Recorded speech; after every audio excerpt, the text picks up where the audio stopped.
Welcome back dear student, स्वागत है आपका ई लेक्चर सीरीज फाइनेंशियल मैनेजमेंट में। आज जो हम ले रहे हैं टॉपिक वो है time value of money. Time value of money का मतलब ये हुआ कि जो मनी की वैल्यू है, टाइम वैल्यू ऑफ मनी का मीन्स हम ये बोलते हैं कि मनी, सपोज़ हम मनी की प्रेजेंट वैल्यू देखें और मनी की फ्यूचर वैल्यू देखें तो वहाँ पे आपको कुछ डिफरेंस मिलेगा, तो वही टाइम वैल्यू ऑफ मनी है। तो यहाँ पे हम समझेंगे सबसे पहले concept of time value of money को। एक एग्जांपल की हेल्प से मैं आपको समझा देता हूँ। सपोज़ आपके सामने ऑप्शन है, if you are offered the choice between having 10,000 today and having 10,000 in future date. यदि आपको कोई 10,000 रुपीज़ दे रहा है और आप उसको आज उससे लेंगे या फिर फ्यूचर में आप उससे लेंगे, तो आप कहेंगे कि सर मैं उससे एट प्रेजेंट जो है 10,000 उससे लूँगा, ठीक है ना। You will usually prefer to have a 10,000 now. अब हमने यहाँ पे रिसीविंग की बात की, अब हम बात करेंगे पेइंग की। If the choice is between paying 10,000 now and paying 10,000 eight future. और यदि पेमेंट की बात आती है कि पेमेंट आपको आज करना है 10,000 का किसी पर्सन को या फिर आप फ्यूचर में करेंगे, तो आप कहेंगे यू विल प्रीफर टू पे 10,000 इन लेटर, तो आप फ्यूचर में पे करना करेंगे।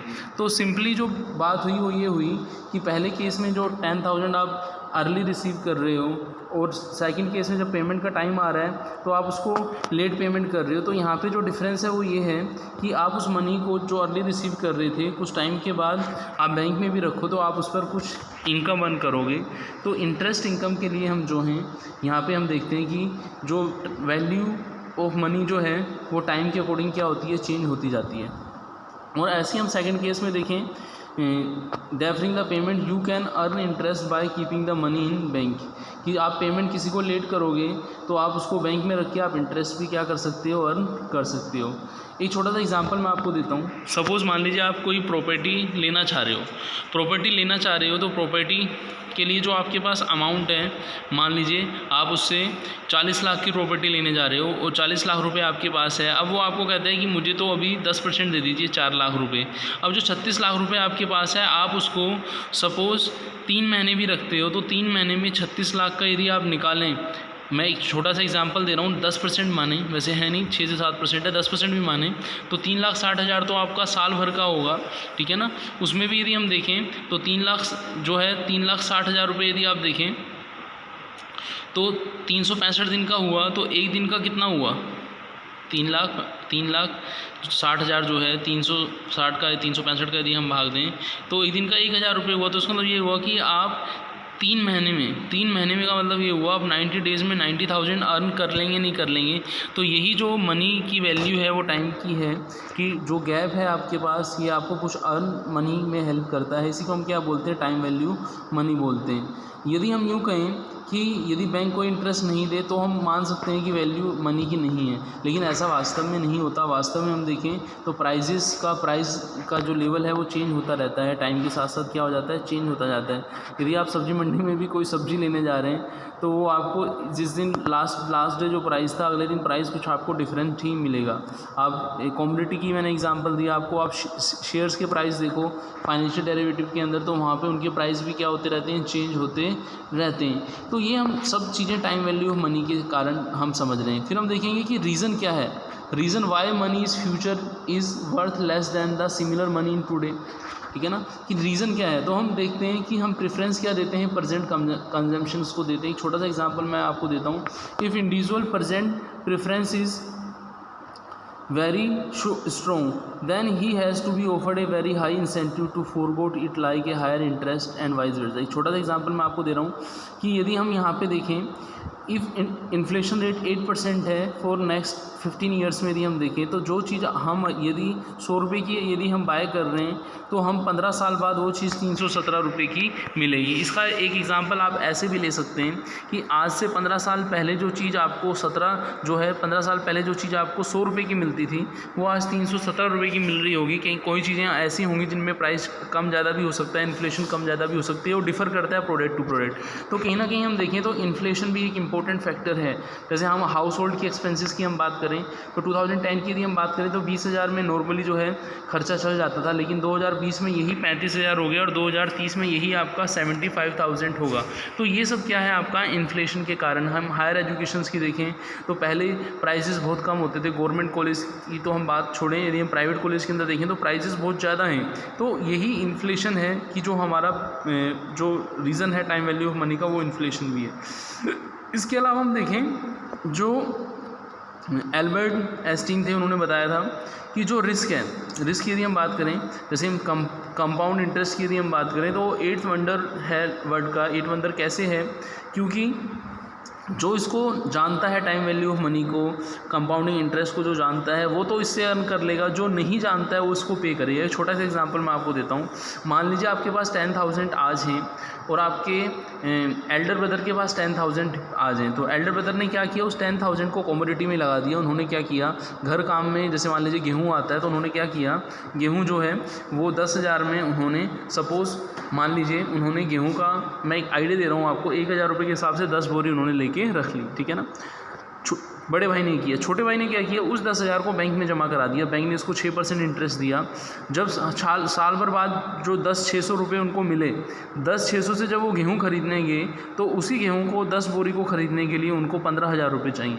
अब आप ये देखें कि वही गेहूँ जो थी 10,000 में मिली थी वो 15,000 में मिल रही है। तो जिसने पैसा बैंक में रखा है, जिसने कमोडिटी में लगा दिया, वो आप देखें तो कौन सा बेटर है। तो इस सिचुएशन में तो जो कमोडिटी में पैसा लगा रहा है, जिसने गेहूँ में पैसा लगाया है, वो बेटर है।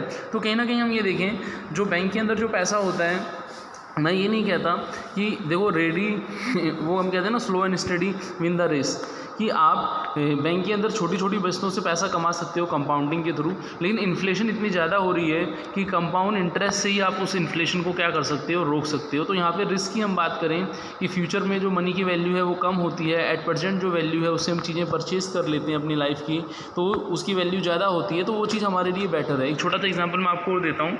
कोविड-19 से पहले यदि हम बात करें तो चीज़ों के प्राइस इतने ज़्यादा नहीं थे। कोविड-19 के बाद स्थिति चेंज हो गई है, प्राइजेस काफ़ी चेंज आए हैं। कोविड के ड्यूरिंग कोविड-19 भी प्राइसेस में बहुत ज़्यादा चेंजेस आए हैं। तो कहीं ना कहीं हम ये देखें कि रिस्क एसोसिएटेड है, तो हमें उस रिस्क के लिए भी कुछ पैसा रखना है, क्योंकि लाइफ के जो खर्चे हैं वो तो वही रहेगी। इनकम सोर्स कम हो सकते हैं लेकिन खर्चे कम नहीं हो सकते। तो हमने ये देखा कि जो यदि हम इंटरेस्ट कैलकुलेशन की हम बात करें कि यदि हम नॉर्मली इंटरेस्ट जो हम कैलकुलेट करते हैं प्रिंसिपल अमाउंट पर, वो आपका सिंपल इंटरेस्ट कहलाता है। लेकिन नेक्स्ट ईयर जब हम इंटरेस्ट कैलकुलेट करते हैं, प्रीवियस अर्न इंटरेस्ट और ओरिजिनल प्रिंसिपल को जोड़ के उस पर हम इंटरेस्ट कैलकुलेट करते हैं, तो वो क्या कहलाता है, कंपाउंड इंटरेस्ट कहलाता है। तो कंपाउंड इंटरेस्ट की जो वैल्यू होती है वो सिंपल इंटरेस्ट से क्या होती है, ज़्यादा होती है। तो इसीलिए जो एल्बर्ट आइंस्टीन थे उन्होंने यही बोला था कि कंपाउंड इंटरेस्ट जो है आपका 8th wonder of the world है। जो इसको समझ लिया, who understand it earn it, जो इसको समझ गया वो उससे अर्न कमा सकता है। हु डज नोट, जिसने नहीं समझा इसको वो उसको पे करता है। तो हमने इस लेक्चर के अंदर यही देखा कि जो मनी की टाइम वैल्यू है वो रिस्क जो है, रिस्क या अनसर्टेनिटी जो है, मनी की जो फ्यूचर वैल्यू जो है, हम करंट वैल्यू की यदि हम बात करें, फ्यूचर वैल्यू की बात करें, तो वहाँ पे कोई डिफरेंस रहता है, वो टाइम वैल्यू ऑफ मनी के कारण ही होता है। जो इंटरेस्ट इनकम की हमने बात की, इससे पहले हमने बात की कि इन्फ्लेशन की यदि हम बात करें कि इन्फ्लेशन जो हमारी अर्निंग है उसको क्या कर देता है, खा जाता है। और इसके अलावा हम देखें कि करेंसी की वैल्यू टाइम के साथ साथ कभी कभी डाउन भी हो जाती है, तो उस समय हमें नुकसान भी हो जाता है उन चीज़ों का। तो इन्फ्लेशन की हमने बात की। फिर हम बात करें किसकी, प्रेफरेंस ऑफ प्रेजेंट कंजम्पशन की। हमारा जो एट प्रेजेंट जो हम कंजम्पशन कर रहे हैं, हम यदि उस कंजम्पशन को यदि फ्यूचर में पोस्टपोन करें तो वहाँ पे हम टाइम वैल्यू ऑफ मनी को अर्न कर सकते हैं। छोटा सा एग्जांपल हम देखें, यदि हम छोटे होते थे तो उस समय हमारे पेरेंट्स जो है, हम हर चीज़ों के लिए जिद करते थे कि पापा हमें ये दिलाइए, मम्मी हमें ये दिलाइए। तो हम पेरेंट्स को जब बोलते थे या दादाजी हमें ये दिलाइए, तो जब हम बोलते थे तो कहीं ना कहीं हमारा ये ऑब्जेक्ट रहता था ये चीज़ हमें मिल जाए। तो पर पेरेंट्स क्या कहते थे, बेटा ये वाली चीज़ अभी मत लो, मैं इससे बड़ी चीज़ें आपको बाद में दिलाऊंगा। तो कहीं ना कहीं हमने क्या किया, उस प्रेजेंट कंजम्पशन को रोक के फ्यूचर कंजम्पशन के लिए रखने के लिए जो हमें बोला गया था, वो इसलिए बोला जा रहा था कि यदि हम पैसों को अभी बचाएंगे तो फ्यूचर में उनकी वैल्यू क्या होगी, ज़्यादा होगी, उससे हम ज़्यादा चीज़ें परचेज़ कर पाएंगे। तो यहाँ पर मैंने जो आपको कंजम्पशन की बात की है, जो अपनी नेसेसरी चीज़ें हैं उनको तो उन पर तो हम एक्सपेंस करेंगे, उनका तो कंजम्पशन हम नहीं रोक सकते, लेकिन कुछ ऐसी चीज़ें होती हैं जो लग्जरी टाइप की होती हैं, उनको हम कंजम्पशन में रोक सकते हैं। यहाँ पे आप ये देखें कि कोविड-19 के बाद हमें यही पता लगा कि हमारे प्रेजेंट कंजम्पशन के लिए जो नेसेसरी चीज़ें हैं वो कौन कौन सी हैं। हम अननेसेसरी चीज़ों से दूर हो गए हैं, अब हम नेसेसरी चीज़ों को ही अपने प्रेजेंट कंजम्पशन के अंदर रख रहे हैं और उसी को हम प्रेफरेंस दे रहे हैं। तो ये हमने रीज़न पढ़े थे, reason why money in A future is worth less than the similar money in A today, और यहाँ पे हमने टाइम वैल्यू ऑफ मनी को भी पूरा किया।